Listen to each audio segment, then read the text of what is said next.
여러분도 몇 번쯤은 들어보셨을 마르틴 니멜러라는 목사님의 침묵의 대가, 그들이 왔을 때라는 글이 있습니다. 원래는 이분이 했던 연설인데 시처럼 만들어져서 우리에게 알려져 있고 여러 버전이 있지만은 내용은 거의 동일합니다. 히틀러 시대 1930년대 독일 국민들, 독일 백성들이 그 무시무시한 독재 아래에서 그 독일인들의 모습이 어떠했는지를, 그들이 얼마나 무력했고 그들이 얼마나 두려웠고 그리고 얼마나 좌절하고 후회했는지 심정이 담겨 있는 그런 내용이죠. 그들이 왔을 때, 그들이 공산주의자들을 덮쳤을 때 나는 침묵했다. 나는 공산주의자가 아니었기에.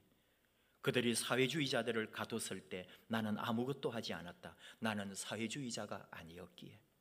그들이 노동조합을 덮쳤을 때 나는 아무 말도 하지 않았다. 나는 노조원이 아니었기에. 그들이 가톨릭 신자들을 덮쳤을 때 나는 아무것도 하지 않았다. 나는 가톨릭 신자가 아니었기에.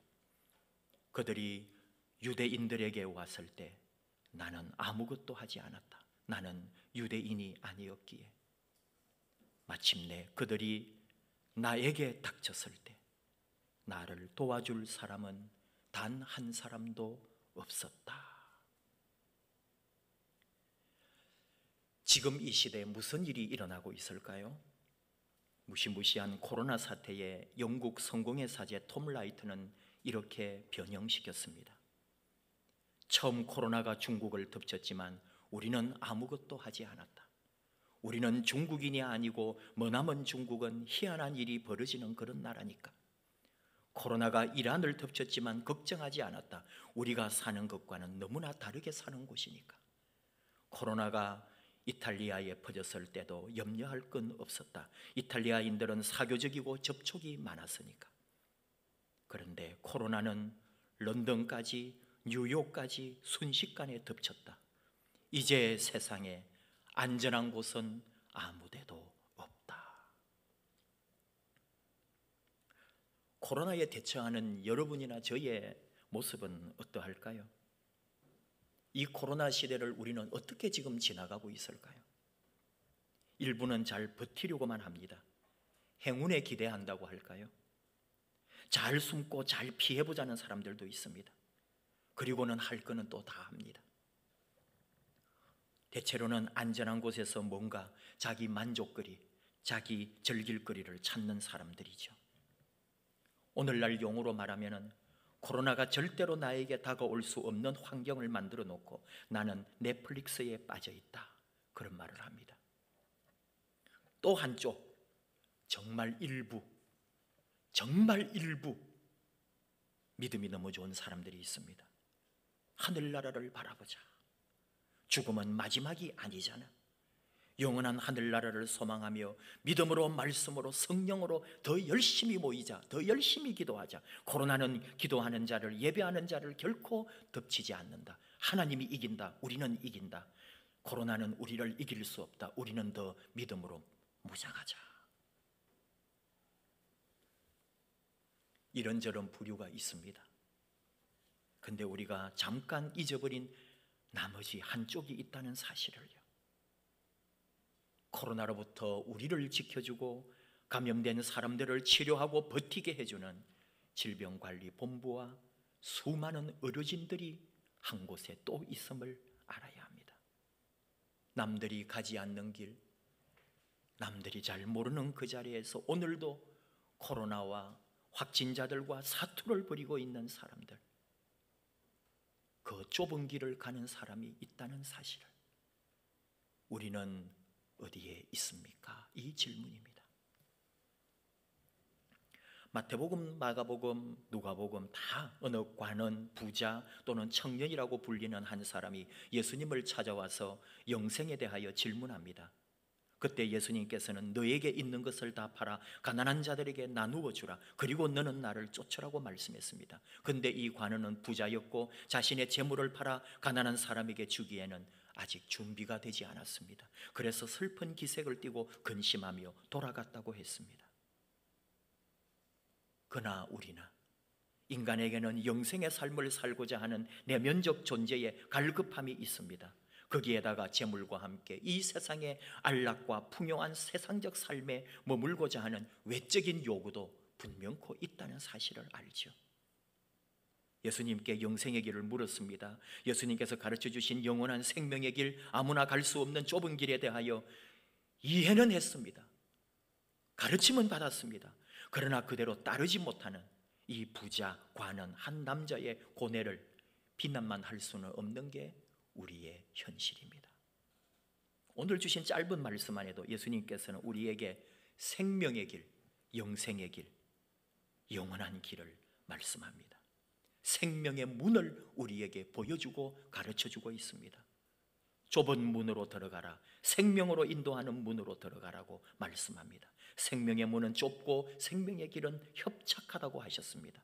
협착이라는 말은 좁고 험난하다는 의미가 있습니다.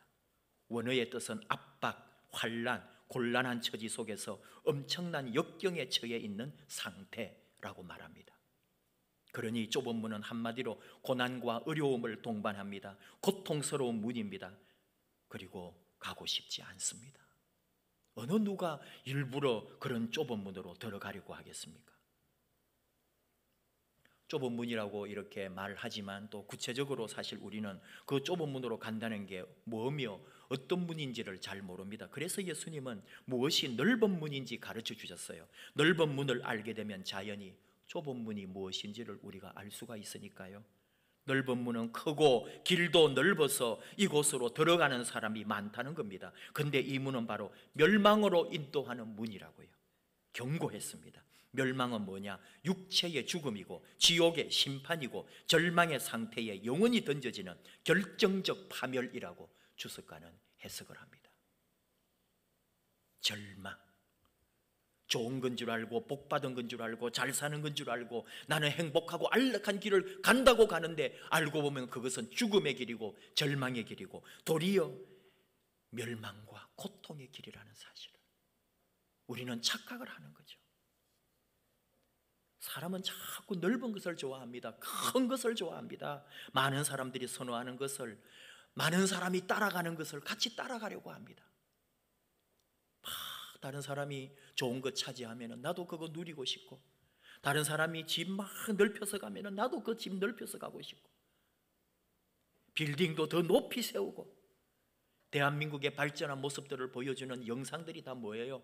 아름다운 동해와 백두산, 한라산 보여주다가는 전부 강남의 수많은 빌딩과 그 테란록, 그 번쩍거리는 자동차들과 높은 숲속 같은 빌딩 숲 같은 거, 그리고 아파트촌, 미국도 뉴욕도 다 성장한 거, 발전한 거, 우리 인류의 발전을 보여주면 그 어마어마한 빌딩들, 그 높고 으리으리한 것들, 이런 것으로 우리는 성공, 발전, 우리의 행복, 안락 이런 걸 찾고 있다 이 말이죠.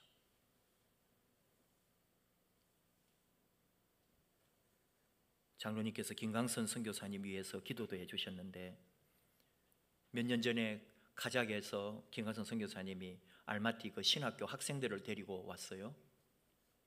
그래가지고 이 친구들을 막 서울도 안양도 다 구경시켜 주는데, 제일 이제 처음에 안양을 먼저 구경을 시켜준 거죠. 그래가지고 2001 아울렛 쪽에 1번가 나갔다가 이렇게 해서 이제 2001 아울렛에 갔어요. 여러분 2001 아울렛 잘 아시죠? 우와, 여기가 서울이에요? 와, 너무 크다. 와, 이렇게 집에서 가까운 곳에 이렇게 큰 빌딩이 있고 이렇게 큰 쇼핑센터가 있고, 와, 감동을 하는 거예요. 안양 2001 아울렛에 가서 그 넓은 카자흐의 낮은 건물, 참 우리와 비교하면은 비교할 수가 없이 가난하게 살던 친구들이 안양 1번가에 가서 감동을 하고 탄성을 지르는 거예요. 다음 날에 서울 데려갔더니 기절을 하고 죽었다는 전설이 지금까지 내려오고 있습니다. 근데 얘들이요, 서울이 너무 좋다는 거예요. 자기들 카자흐의 가난한 곳에 힘들게 살던 그런 삶을 살다가 너무너무 멋지고 빌딩에 그 넓은 길에 수많은 자동차에 빠른 전철에 감동을 하고 잊지를 못하고 자꾸 그걸 동경한다 이 말이에요. 사람은 그렇더라니까요. 근데 그게 다는 아니잖아요. 우리는 알집니다. 우리는 알아요. 그 발전과 성장과 그 경제적 부유함 뒤에 있는 어둠과 고통과 아픔과 상처도 얼마나 깊은지를. 오늘 예수님께서 말씀하시는 이런 좁은 문, 좁은 길은 외적인 것만 말하지는 않습니다. 육체의 소욕을 따라가는 우리의 수많은 육신에 매여 살아가는 삶에 대하여 말씀하시는 거죠. 어둠의 길, 죄악의 길, 멸망으로 치닫는 마귀와 사탄의 길을 따르는 자들에게 좁은 문으로 들어가라고 말씀하십니다. 바로 예수님 자신이 좁은 문을 택하셨고 우리를 따라오라 하셨고 일생을 남들이 가지 않는 좁은 길을 걸어가신 우리 예수님, 그는 가난했고요, 그는 정말 머리 둘 곳이 없어서 이렇게 말씀하셨죠. 여우도 굴이 있고 참새도 집이 있건만 나는 머리 둘 곳이 없구나. 생각해보면 예수님께서 가난했으니 예수 믿다가는 우리도 예수님 따라가면 가난할 수밖에 없고 부자 되기는 틀렸습니다. 십자가에서 비참하게 죽었으니 우리도 행복하고 장수하면서 잘 먹고 잘 사는 꿈은 꾸지도 못하겠습니다. 근데 과연 그러한가 이 말이에요. 그것뿐입니까? 예수 믿으면 고통받고 고난받고 그래서 십자가에서 죽고 빨리 죽고 남들처럼 가난해야 되고 힘들어야 되고 그것뿐이냐 이 말이죠. 예수님은 사실 그가 그런 고난의 길, 십자가의 길, 좁은 길을 걸어가신 것은 우리를 위하여였습니다. 우리 죄 때문에 우리 죄를 대신하여 지시려고 우리 죄를 다 사하시려고 자기를 낮추시고 자기를 희생하셨고 십자가를 지고 돌아가셨습니다. 그리고 부활하셨습니다. 부활은 영원한 생명을 보여주는 살아있는 증거다 말이죠. 고통과 수모와 비난을 받으면서도 죽음의 자리까지 내려가신 이유가 있습니다. 영원한 생명을 우리에게 똑똑히 보여주시려고, 부활의 영광을 우리에게 체험하게 해주시려고, 우리도 십자가의 길, 고난의 길, 좁은 길을 걸어가더라도 마지막 부활의 영광과 생명과 영원한 역사가 있음을 우리에게 확인시켜 주시려고 예수님은 그 좁은 길, 좁은 문으로 십자가의 길로 걸어가셨다는 거예요. 어느 교수님이 대학원 강의하실 때 여학생 한 명이 고민을 말하더랍니다. 의대생을 만났고 의대생과 결혼을 약속하고 교제를 하고 있었는데 이 남자가 의대를 졸업하면은 소록도 병원에 가기로 이미 결단을 했고 약속을 해놓았다는 거죠. 그러니까 갑자기 이 여자가 정말 이 남자와 결혼을 해야 할지 말아야 할지 고민이 됐다는 거예요. 그래서 교수님에게 물어본 거죠. 철없는 이 아가씨에게 교수님은 이렇게 대답했습니다. 수천 명의 평범한 의사 부인이고 싶으냐? 영원히 존경받고 사랑받는 몇 안 되는 의사의 동반자이고 싶으냐? 이 여학생은 그저 평범한 의사 부인이 아니라 이 땅에 몇 안 되는 의사의 동반자, 동행자로, 동력자로 그 자리를 같이 찾아갔습니다. 소록도에 가는 의사만 잘났고 영광스럽다는 얘기가 아닙니다.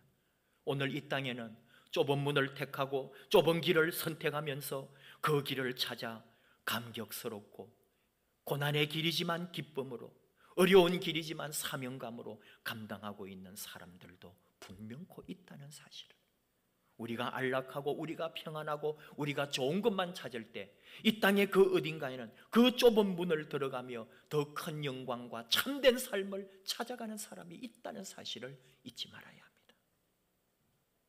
노아 시대의 사람들 넓은 세상 문을 택했습니다. 이들 눈에는 방주문이 너무나 작았다는 거죠.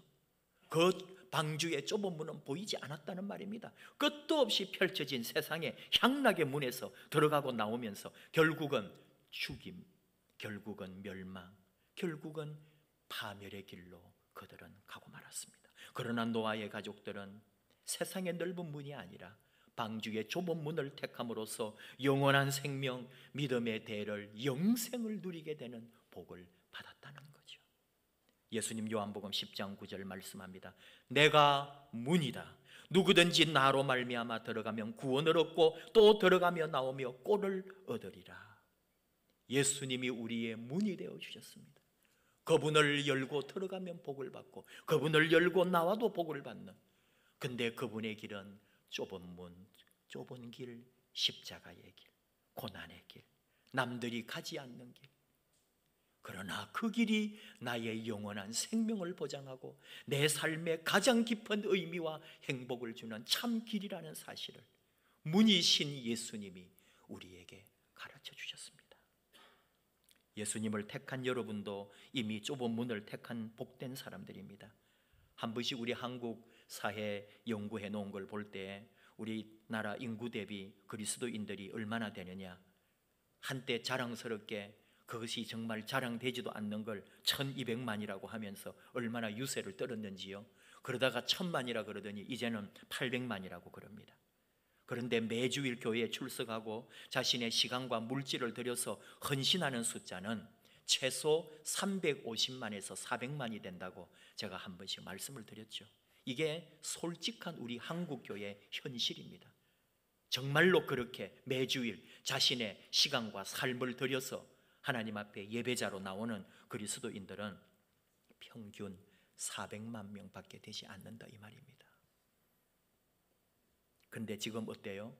코로나 시대 오고 싶어도 못 오고 이런 상황에서 이제는 절반 이하로 떨어졌다 그러죠. 그러니까 아마 오늘 주일 예배를 드리는 우리 한국교회 교회에 와서, 물론 온라인으로 드리는 수많은 분들은 잠깐 뺀다면, 지금 교회에 이번 주간에 출석하여 예배 드리는 우리 한국교회 성도님은 200만 명 정도라고 보는 거예요. 4,700만? 우리 남한 또는 더 또는 적게 4천만 명, 5천만 명 가까운 인구 중에 지금 한 200만 명 정도만 교회에 나와 있는 거예요. 그리고 이제 가정에서 또 한 200~300만 명이 온라인으로 각자의 자리에서 예배를 드리고 있겠죠. 적은 숫자입니다. 지금 사실 이 시대 얼마든지 예수를 떠날 수도 있고 교회를 떠날 수도 있는데, 이 하나님의 믿음 안에 서 있는 여러분은 좁은 길을 이미 걸어가고 있는 분들입니다. 좁은 문을 택한 여러분입니다. 그래서 영생의 은혜가 우리에게 예비되어 있는 거죠. 전 세계적으로도 통계를 굳이 말하지 않습니다. 세계 인구의 11% 정도만 온전한 그리스도인이라고 말할 수 있다고 그러죠. 63억, 64억, 65억 우리 인구를 지금 더 67억 이런 식으로도 보더라고요. 11%, 10% 정도, 얼마 되지 않는 거예요. 사실은 갈수록 그 숫자도 줄어들고 있는 거예요. 근데 이 믿음의 길을 지키고 있다면 저나 여러분은 온 세계 인류 가운데 예수의 복음을 제대로 믿고 따르고 그 신앙 안에 서 있는 사람으로 좁은 문을 들어가는 사람들인 거죠. 그래서 어렵습니다. 이 시대에 예수 믿는다는 게. 다 예수 믿고 다 교회 다니고 다 기독교 신앙이 통한다면 사는 게 힘들지 않거든요. 근데 그게 먹히지를 않는 거예요. 기독교 신앙이 갈수록. 그래서 협착하기 때문에 고난이 있다 이 말이죠.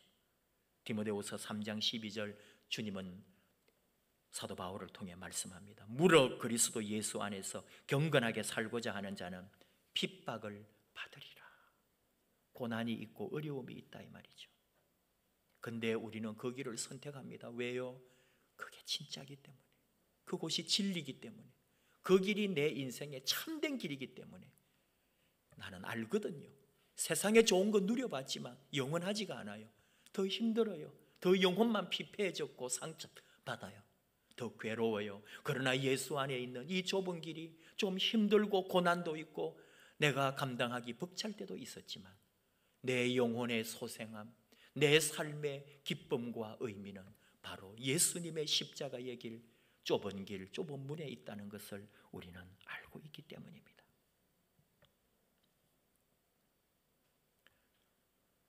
지난주 다들 놀라셨죠? 박은순 서울시장님의 자살. 몇 되지 않는 대통령 후보 중에 한 명입니다. 정말 역사가 어떻게 될지, 대통령이 될지도 몰랐던 사람이에요.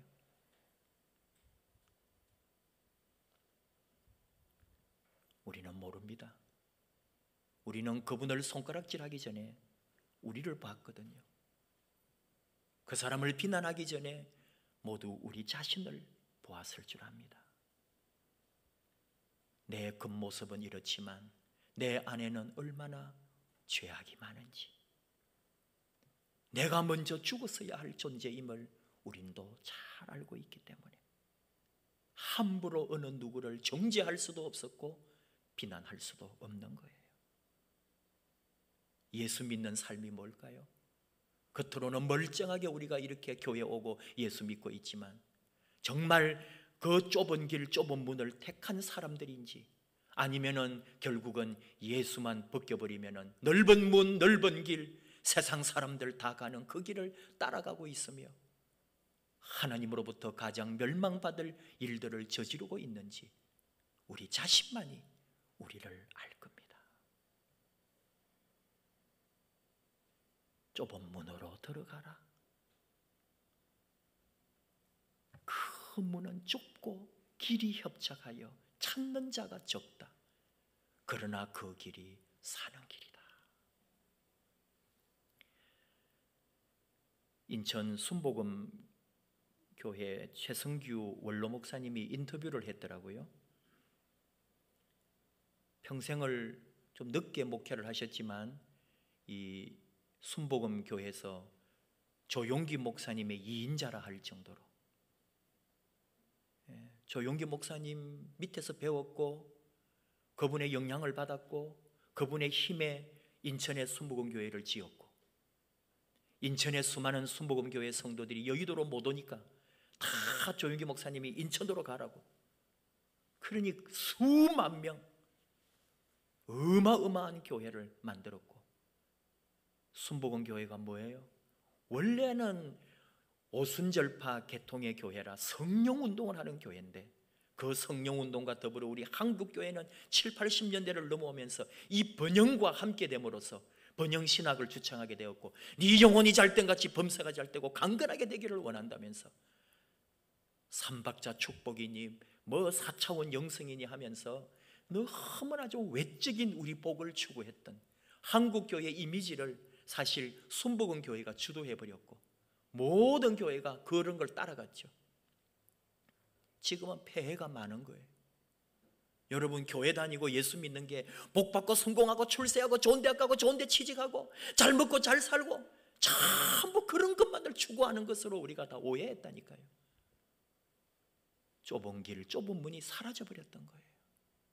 고난의 길, 낮은 길, 눈물의 길, 아픔의 길, 상처받은 이들, 이 땅에 소외받고 이 땅에서 인정받지 못하는 사람들과 더불어 함께해야 하는 믿음의 길, 교회의 사명을 상실한 때가 너무 오래됐어요. 다 폼내고 폼잡고 교회도 멋들어지게 짓고 우리 다 점잖게 멋들어지게 교회 다니는 그런 좋은 인생만 꿈꾸고 있잖아요. 근데 최성규 목사님 평생 그렇게 목회하셨어요, 솔직히. 근데 그저께 뭐라 했는지 알아요? 예수 믿고 복받고 성공한다는 것은 사기다. 이제 다 목회하고 왜 그런 말을 할까요? 결국 그분도 아들에게 물려줬어요, 그 어마어마한 교회를. 뭐 순복음은 또 제도가 아직은 그런 법이니까 괜찮아요. 법적으로 순복음 교단 안에서는 문제는 없죠. 근데 어쨌든 그분이 이제 늦게 그런 말 하는 거예요. 평생을 예수 믿고 복 받고 성공한다 그러고 예수 잘 믿으면 하나님이 복 주신다고. 근데 그분이 이제 이런 말 하는 거예요. 예수 믿고 성공하고 복 받는다는 것은 사기다. 예수 믿는 것은 그런 길이 아니니까요. 복 받고 성공하려고 예수 믿는 거 아니니까요. 진짜 예수님의 길은 좁은 길, 좁은 문을 택하고 십자가의 길, 고난의 길, 마지막에는 나를 죽여서 복종하기까지 내려놓는 길인데 어찌 그게 세상적으로 성공하고 복 받는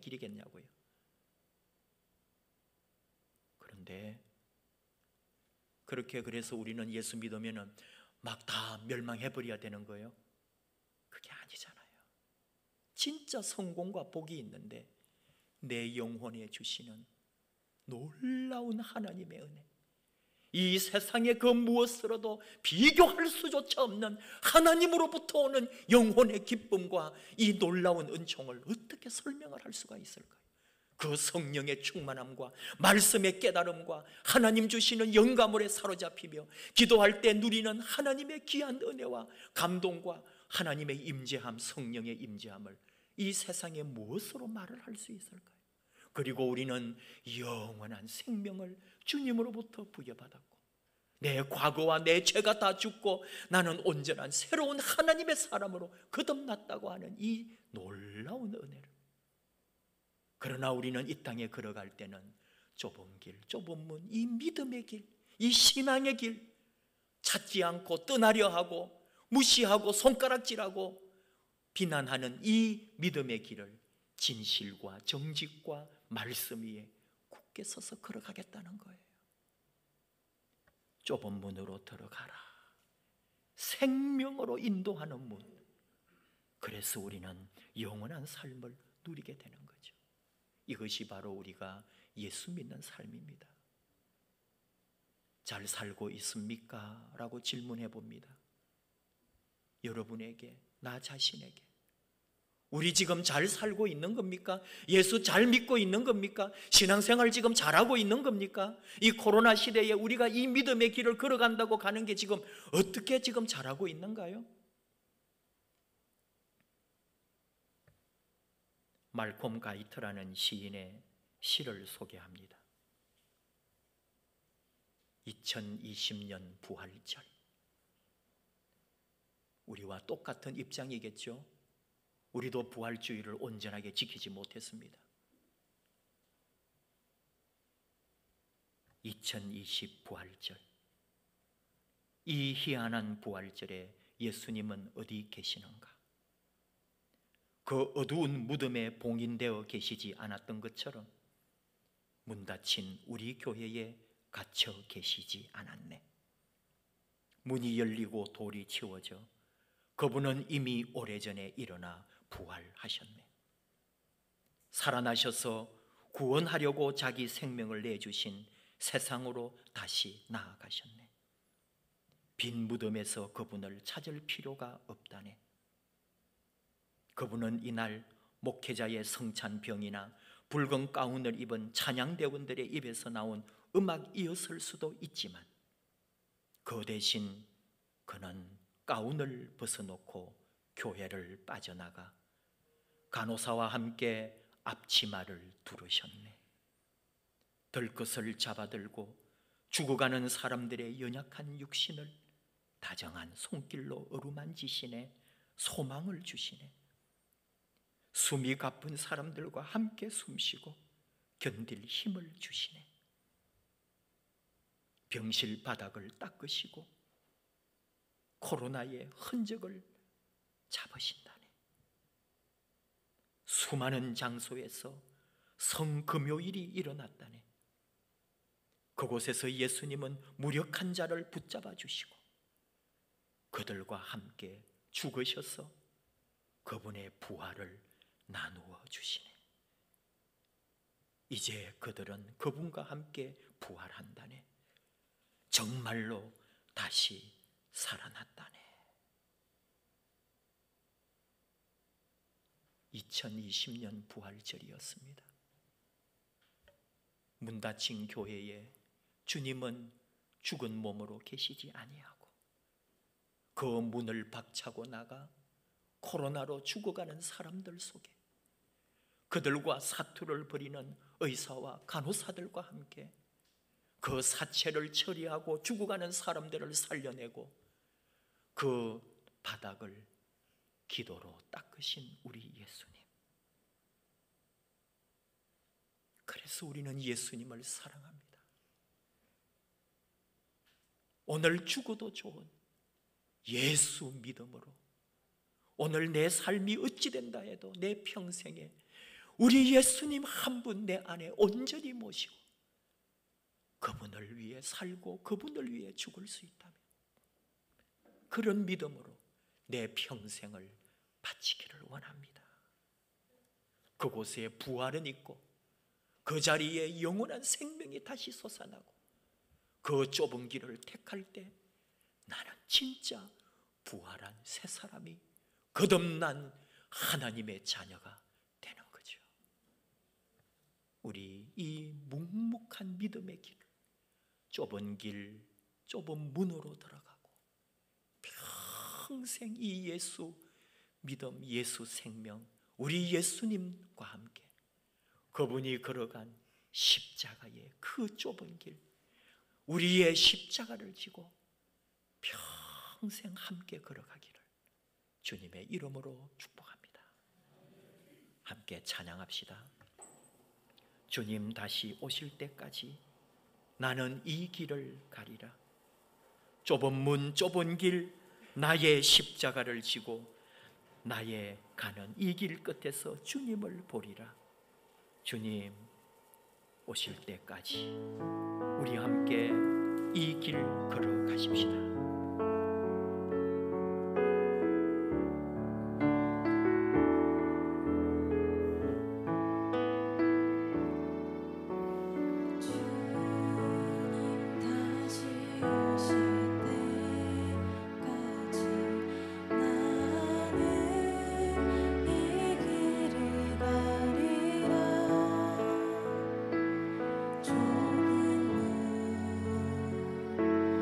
좁은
한번 기도합시다. 이 고난의 길, 이 좁은 문으로 들어가시렵니까? 주님이 걸어가신 눈물의 길, 아픔의 길, 이 세상 죄를 지고 간 그 길, 우리도 함께 걸어갑시다. 세상이 아니라 우리 주님의 길을 따르고, 세상의 풍요함과 안락이 아니라 예수 안에 누리는 참된 기쁨을 소유하는 영원한 생명을 누리는 이 시대에 좁은 길, 좁은 문을 택한 참 그리스도인으로 우리 함께 하나님의 기쁨, 세상의 영혼을 구하는 일에 쓰임받기 원합니다. 이 세상 녹아 들어가는 소금 되기 원합니다. 세상을 밝히는 빛이 되기를 원합니다. 주여, 우리를 주님 길 따라가는 주의 제자, 십자가의 길 걸어가는 하나님의 용사들로 세워 주시옵소서. 주여 부르고 같이 기도하겠습니다. 주여,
하나님 아버지, 우리를 예배자로 세워주신 것 감사합니다.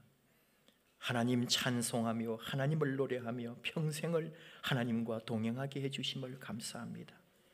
이 길이 성공하고 복받는 길이라서가 아니라 우리 주님 걸어가신 이 십자가의 길이 참된 진리의 길이요, 우리 하나님이 기뻐하시는 길이요, 영원한 생명의 길, 진리의 길이기 때문에 우리가 이 길 따라갑니다. 이 길 걸어갈 때 고난도 있고 어려움도 있고 아픔도 있고 우리가 감당할 수 없는 그런 상처도 받겠지만, 그러나 이 길 끝에 주님의 영광이 있음을 저희는 확신합니다. 우리를 통하여 주님의 영광만 드러난다면, 우리를 통하여 하나님의 이름이 온 세상에 전파된다면 기꺼이 이 좁은 길, 이 좁은 문으로 들어가는 하나님의 자녀들, 그리스도의 용사들이 되게 하옵소서. 나날이 믿음이 쇠해지고 나날이 교회를 떠나는 사람이 많아지는 이때, 우리의 마지막 그 순간까지 외롭고 힘든 이 좁은 믿음의 길을, 주님의 길을, 십자가의 길을, 교회를 사랑하고 섬기고 이어가는 이 놀라운 믿음의 길을 끝까지 완주하여 하나님에게는 영광, 우리에게는 영원한 생명이 있는 그런 복을 누리게 하여 주시옵소서. 예수님 이름으로 기도하옵나이다. 아멘.